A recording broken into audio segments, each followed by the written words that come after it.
The Dark Secret of Mama Adoni Soap.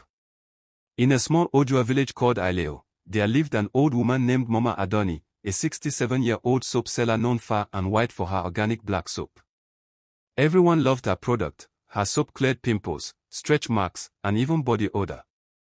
The best part? It was cheap. Only 500 Nigerian nairas. People would say, if you never use Mama Adoni soap, you never saw skincare. But no one knew the dark secret behind that soap. After a few weeks, strange things began to happen. Those who used her soap suddenly lost their jobs. Market women's goods stopped selling. Tailors' hands became heavy, their stitches were never straight again.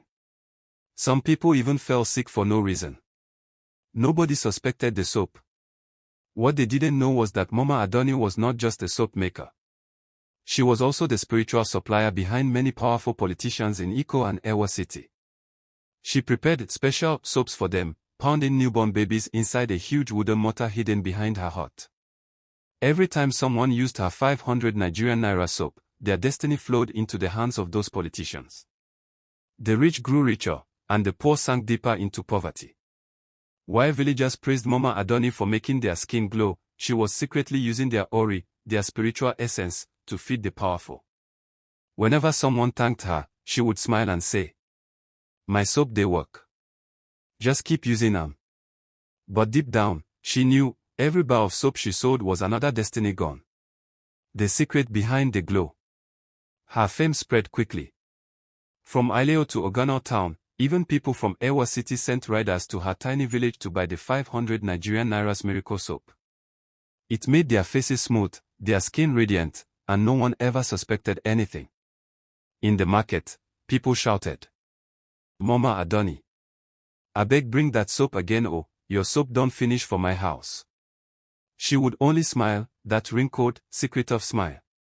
But behind her heart, something terrifying happened every 3 market days. By midnight, a creature came, half human, half beast, with eyes that burned like charcoal and a voice that rumbled like thunder in a cave. People nearby swore they heard footsteps and the cry of babies in the night. The creature was called Ejo Somo, the collector of children. It came from the deep forest carrying a calabash wrapped in red cloth. Inside were sleeping infants. Mama Adoni would kneel before it and whisper, "My master, the politicians are waiting. Give me fresh souls, and I will renew their destinies." The creature would hiss, drop the calabash, and vanish into the dark. Then, before dawn, Mama Adoni would begin her work, pounding, mixing, chanting. Each baby turned to foam. Each foam to soap. Each soap to a stolen destiny. And by morning, villagers rushed to buy it, rubbing it on their skin, not knowing they were washing away their future. Weeks turned into months. Everyone in Ileo used Mama Adoni soap, men, women, teachers, and bankers. It was cheap and worked fast. But soon, misfortune struck. A tailor's hands began to tremble. A bread seller lost her voice. A farmer's yam barn rotted overnight. Still, no one suspected Mama Adoni. How could they?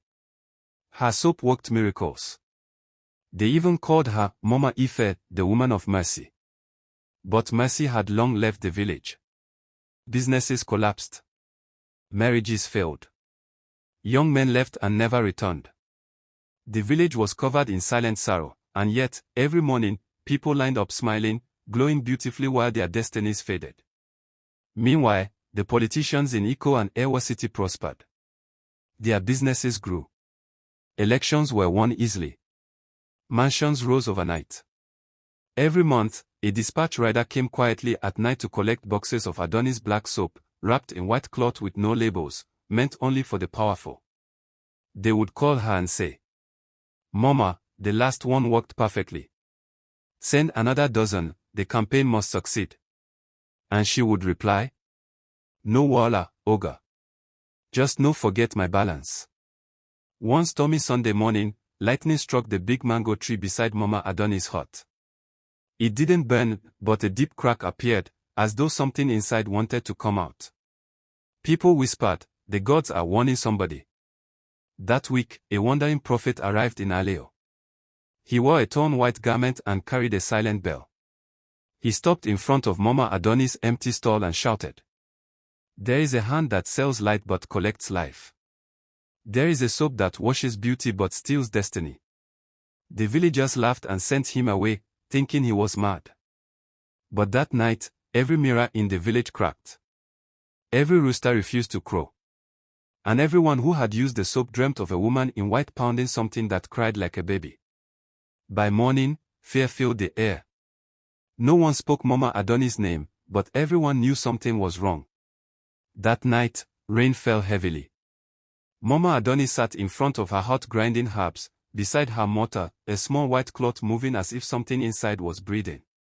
Suddenly, a voice echoed, "Woman of the night, your time is near." It was the prophet.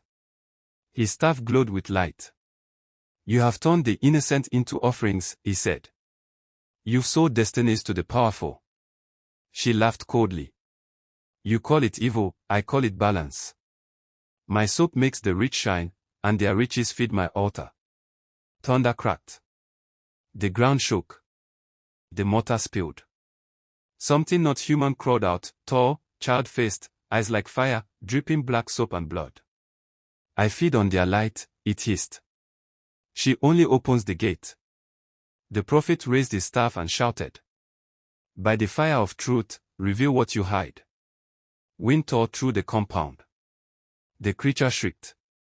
Mama Adoni screamed and fell to her knees, crying, "I confess. I used babies for power. I gave their destinies to the rich. Forgive me." Lightning struck. The villagers ran out and found her kneeling, covered in red foam. She gasped, "They are coming for me." Then lightning struck again, and she was gone. Only her broken mortar remained. Aftermath. From that night, Aileo was never the same. Those who lost their jobs rose again. Businesses flourished. And no one ever sold 500 Nigerian nairas. Thanks for watching. Please subscribe to my YouTube channel. See you in my next